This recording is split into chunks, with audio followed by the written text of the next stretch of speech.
Thank you for watching this video. Subscribe to my channel. I want to remind you of something very important in this message. I said it before. So if you've been following this channel for more than several months, you should know it by now. But for some people, you need to repeat things. So I'm saying it one more time. Beware of those that transfer violence onto you. Okay, let me say it one more time. Beware of those that transfer violence onto you. Because understand the following.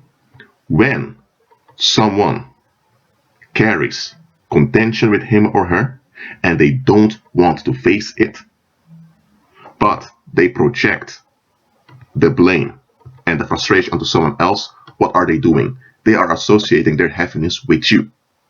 Now this happens often, and people become fed up with you, they don't like you, they become offended with you. And psychologists will say, well, it's just projection.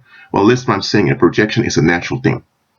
If we don't have the ability to project, we wouldn't be able to form human communities, and we wouldn't be able to build cities, towns, and infrastructure.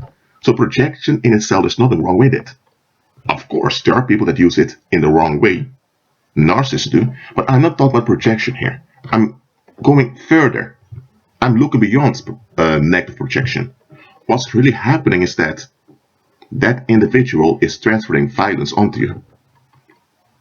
I'm not just talking about people not liking you and all of that. You have certain people that, even though they may be on so-called good terms with you, they have stuff they don't want to look into. They want to distract themselves.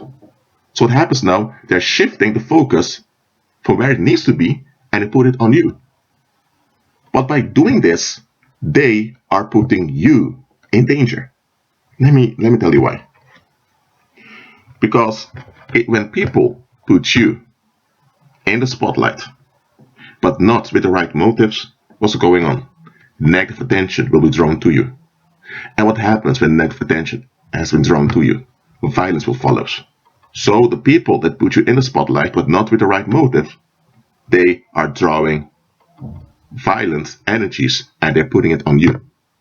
Why? So that they are relieved. So they're doing it to relieve themselves. Okay, for example, let's say that you are a psychologist. That's your job. And you also work as a counselor. You help couples with marriage issues. And you've been doing that for almost 20 years. And 9 out of 10 couples that came to you, they're happy because their issues were resolved. Because you always told the couples that you're just a counselor, they need to do the work themselves. You were always clear in it. But then, one day, you have this bitter woman that came to your office, and she began to, well, when she was speaking about her husband and all of that, you listened to what she was saying and you felt uncomfortable. Not because she used cuss words, not because she right out accused you, but you sensed that something didn't add up. So later you go at home and you speak with your wife and your children about it. Your children are over 20, so they're capable of discussing such matters also. Never burden children with such stuff, by the way, but okay, your children who are grown now also discuss things with you. And your daughter tells you that this woman is out of line. You've been a marriage counselor for 20 years. So you have over 50 couples came to you. Most of them, like 45, benefited from your work. Just like 5 of them got divorced. Because they didn't want to work things out, and they even admitted it later to you. They didn't even blame you. This woman over here, as I hear you correctly, that she does not want to face herself. She's upset. But she doesn't want to face what she's not willing to do. And now, instead, she wants to be relieved from having to face herself.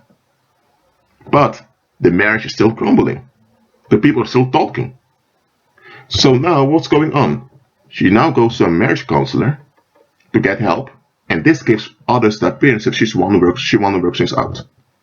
So she's improving her image. People say, you know what? She has marriage issues, but look, she is responsible. She's going to a marriage counselor. But look at this, that. She has no intention at all to look for solutions. So what's going on here? She is transferring the dysfunction onto you. She can't do it literally, but she's doing that by covertly accusing you. Why? Because look at this, that when she comes to you, and later her husband comes also, and the things don't work out, she's going to point everything at you. She's not going to say it's a marriage was fault when marriage fell apart, but she will give a suggestion that you make things worse onto her. And because her environment is already trapped by her masquerade, they will fall for it. So what's going to happen? The people around are going to become upset with you. They're going to be angry with you because you helped destroy a marriage, even though you didn't do it. She is transferring violence onto you, Dad. Okay, that was one example. Okay, let's give another example. Let's say you have a parent now. Okay, this is a bit more an intimate, more familiar example, but I need to give it. You have a parent. You're grown now. You have your own place. You have your job and all of that. And your parents want you to come and visit them. There's nothing wrong with that. But every time you visit your parents, they always begin to speak about the past. And of course, they are relatives, so they speak about things that happened. There's nothing wrong with that. But you begin to realize that every time they talk about the past, they need to mention something that's embarrassing or about you, or something that you experienced as painful while you were growing up. And then after a while you think, hold on a minute, this doesn't add up. Why do they keep bringing up those things? And here's the thing, your parents didn't have an easy time while you were growing up. There are financial issues, marriage issues, and all of that. But here's the thing though, you look back. When you were growing up, your parents told you stories of how they were victimized and all of that, and you believed it because you were a kid. But now that you're older, and you evaluate what your parents told you, realize, hold on a minute, most of what they told you don't add up. And now that you're older, you see how toxic their negative attitudes are. And now you realize, hold on a minute, why am I keep coming here to please people that keep conjuring up demons from the past? And you think this doesn't add up at all. What's going on? Your parents are transferring violence onto you. Yes, that's what they're doing. Yes, your parents will not have had an easy time when you were growing up. Maybe you were not really an easy kid, but look at this. You couldn't help it. The environment, if the environment was oppressive towards your parents ought to deal with the environment. That's not you. So they shouldn't be blaming you. But you have those pagan churches that tell their congregation that they need to give their parents unconditional authority upon their lives, even as adults, because you need to so-called honor your mother and father. That's not biblical. That's not biblical at all. Christ did not permit Mary, who was his stepmother, by the way, because Christ doesn't have a mother because he's God. But Christ, in human form, did not grant Mary unconditional access to his affairs. Why not? Because Mary did not agree with Christ often. She even wanted to stop Christ's ministry. So did Christ give her unconditional access? No, he didn't. So why are his followers permitting people, not only parents, but they're permitting people that really don't add up, and people that carry danger, to transfer happiness onto them just out of the name of being respectful? Come on.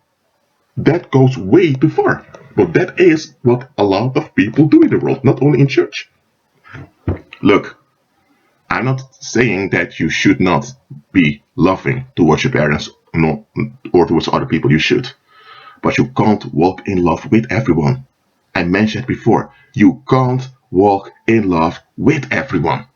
That is not possible. Why? Because not everyone wants to let go of darkness. Two cannot walk together if they don't agree with one another. They can't.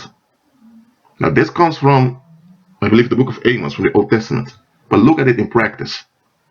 When you have two or more people and they're together, they can be at a pub or at a bar or at a school. They can be at the same place. Okay?